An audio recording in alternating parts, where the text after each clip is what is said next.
રાજ્યમાં આમ તો સ્થાનિક સ્વરાજની ચૂંટણીનો બરાબરનો માહોલ જામ્યો છે અને પક્ષ પલટો જે છે તે સામાન્ય હોય તેવું લાગે છે ને આમ તો અત્યારે જે આ ચૂંટણીનો માહોલ છે તેમની વચ્ચે એવું લાગી રહ્યું છે કે પક્ષ પલટાની જાણે કે આમ મોસમ છે ને તે તેજ બની હોય તેવું લાગે છે. હવે આ બધા દ્રશ્યો અનેક જગ્યાએ જોવા મળે છે કે ભાજપમાંથી કોંગ્રેસમાં જાય, કોંગ્રેસમાંથી ભાજપમાં જાય, આપમાંથી કોંગ્રેસમાં જાય, કોંગ્રેસમાંથી આપમાં જાય. એટલે આવા દ્રશ્યો અનેક જગ્યાએ વારંવાર આપણને અત્યારે જોવા મળી રહ્યા છે. પરંતુ આ બધાની વચ્ચે એક એવી ઘટના બની છે રાજકોટ જિલ્લાના ધોરાજીમાં કે જ્યાં માત્ર ગણતરીની કલાકોની અંદર એક પક્ષમાંથી બીજા પક્ષમાં પલટો કરી ધોરાજીના રાજકારણમાં જાણે કે ગરમાવો લાવી દીધો હોય તેવી ઘટના સામે આવી છે. હવે આ ઘટનાની વાત કરીએ આપણે. પાટણવાવ ગામના સરપંચ માત્ર ગણતરીની કલાકમાં જ પોતાનો નિર્ણય બદલી નાખતા જોવા જેવી થઈ છે. હવે આ સરપંચ કોણ છે અને કોંગ્રેસનો કેસ ધારણ કરી ગણતરીની કલાકમાં જ ફરી પાછા ભાજપનો કેસ ધારણ કરી લીધો, એટલે કે ભાજપમાં પાછી વાપસી કરી લીધી. હવે કોંગ્રેસ મૂંઝાય છે ત્યારે શું છે આખી ઘટના, આવો વિગતે આપણે પહેલાં તો ચર્ચા કરીએ. નમસ્કાર, હું મયુર, સ્વાગત છે આપનું સ્વરાજમાં. હવે પાટણવાવ ગામના સરપંચ કાનાભાઈ સાવલિયા આજે સવારે અચાનક કોંગ્રેસમાં જોડાવાનો નિર્ણય લીધો, જેનાથી સ્થાનિક ભાજપની છાવણી જે છે તેમાં દોડધામ મચી ગઈ. જોકે આ રાજકીય ભૂકંપ જે છે તે લાંબો સમય ટકી ન શક્યો. સવારે કોંગ્રેસનો ખેસ ધારણ કર્યા બાદ કાનભાઈ સાવલિયાએ ગણતરીની કલાકમાં જ ફરી મોટો નિર્ણય લીધો અને પોતાની સાથે અને આગેવાનો સાથે તેમજ સભ્યો સાથે ફરીથી કેસરીઓ ધારણ કરી ભાજપમાં ઘર વાપસી કરી હતી. ત્યારે આવું કરવાને લઈને પત્રકારોએ પણ અનેક સવાલો પૂછ્યા. ત્યારે પહેલાં તો સરપંચ સાહેબે શું કીધું, આવો સાંભળીએ એમનો જવાબ. આજે હું પાટણવાવ ગામનો સરપંચ છું. મને ફૂલ દબાણ કરવામાં આવેલા આજે, એના માટે હું કોંગ્રેસમાં સવારે ઘરાર દબાણથી મને લઈ ગયા હતા, પણ પાછો હું ઘરે આજે આવ્યો કોંગ્રેસની ઓફિસેથી. તો મને બધા ઘરવાળા વડીલોએ મને સમજાવ્યું આપણે ભાજપમાંથી ચૂંટાણા છીએ, ભાજપના વિકાસલક્ષી કામો છે, આપણે ભાજપ મૂકીને ક્યાંય જવું ન જોઈએ. મારી ભૂલ હતી ને વડીલોના સમજાવવાથી મને સમજણ આવી ગઈ કે આપણે ભાજપમાંથી ચૂંટાણા છીએ ને રહેવું જોઈએ. મને મારી ભૂલ સમજાણીને મેં સ્વીકારી, એટલા માટે હું પાછો આજે સાંજે ભાજપનો ખેસ પહેરી અને ફૂલ તાકાતથી ભાજપમાં જોડાઉં છું અને જિંદગીભર ભાજપમાં રહીશ એવી મારી આશા.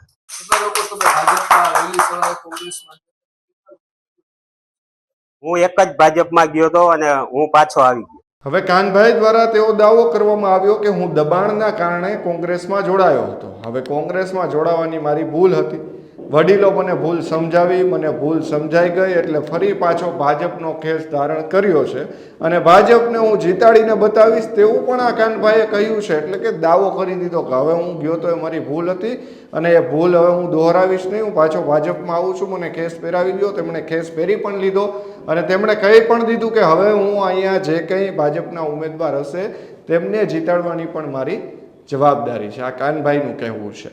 હવે આ બધાની વચ્ચે ભાજપના સ્થાનિક નેતાઓ છે તેમના પણ અલગ અલગ નિવેદનો સામે આવ્યા છે. હવે તેઓ પણ કંઈ બાકી તો ન જ રાખે, કારણ કે જે ભાઈ કોંગ્રેસમાં ગયા હતા તેમને ફરીથી ઘર વાપસી કરાવી દીધી, એટલે તેઓ પણ નિવેદન તો આપવાના જ છે.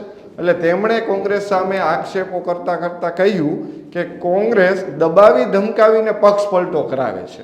ત્યારે આ ભાજપના નેતાઓના નિવેદન સામે કોંગ્રેસના ધોરાજીના પૂર્વ ધારાસભ્ય લલિત વસોયા કંઈ શાંત થોડા બેસવાના, એમણે પણ વળતો જવાબ આપ્યો. પરંતુ શું જવાબ આપ્યો ને એ હું તમને નહીં કહું, તમે જ સાંભળી લો. લલિત વસોયા છે, તેમણે શું જવાબ આપ્યો છે. ભારતીય જનતા પાર્ટી છોડી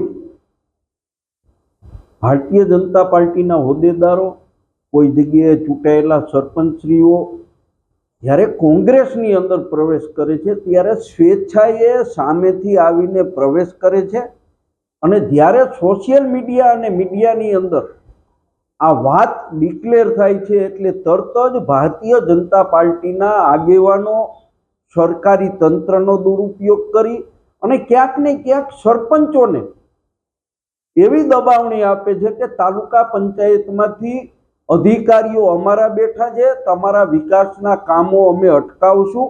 એટલે ભારતીય જનતા પાર્ટી લોકોને ફરીથી દબાવી અને ખોટા વિડીયો બનાવીને અપલોડ કરી રહ્યા છે.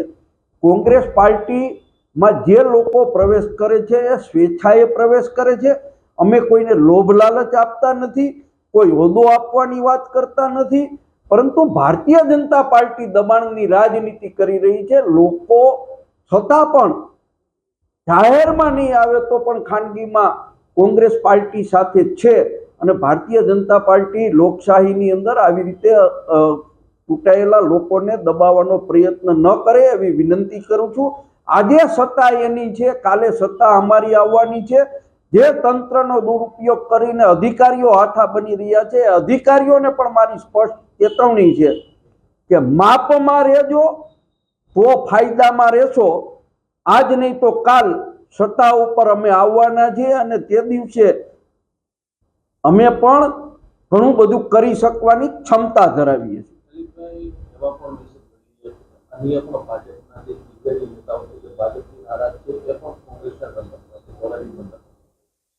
ધોરાજી ઉપલેટા ભારતીય જનતા પાર્ટીના ઘણા બધા આગેવાનો 100% પાર્ટીની નીતિ રીતિથી નારાજ છે.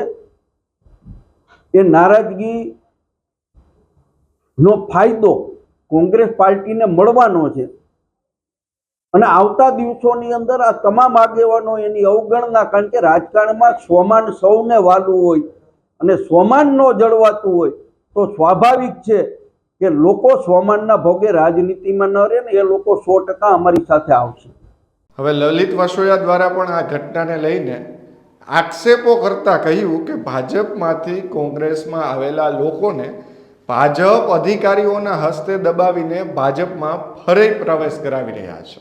હવે લલિત વસોયાનો એવો પણ દાવો છે કે ભાજપથી અસંતુષ્ટ કેટલાક લોકો કોંગ્રેસના સંપર્કમાં છે.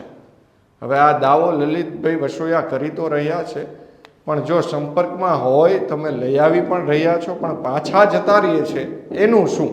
ત્યારે વધુમાં પણ તેમણે કહ્યું કે ભાજપના નેતાઓ દબાણની રાજનીતિ કરી રહ્યા છે. હવે બંને પક્ષોના નેતાઓ એકબીજા ઉપર આક્ષેપ પ્રતિ આક્ષેપ તો કરી રહ્યા છે, પરંતુ હવે સવારથી સાંજ સુધીમાં બનેલા આ નાટ્યાત્મક ઘટનાક્રમે રાજકીય વર્તુળોમાં અનેક તર્ક વિતર્કો ઊભા કર્યા છે. ત્યારે સ્થાનિક સ્વરાજની ચૂંટણીમાં આવું તો હજુ ઘણું જોવાનું બાકી છે. એટલા માટે જ સબસ્ક્રાઇબ કરી દો ફટાફટ સ્વરાજને, અને આવા જ સમાચારોના અપડેટ સાથે આપણે મળતા રહીશું. ધન્યવાદ.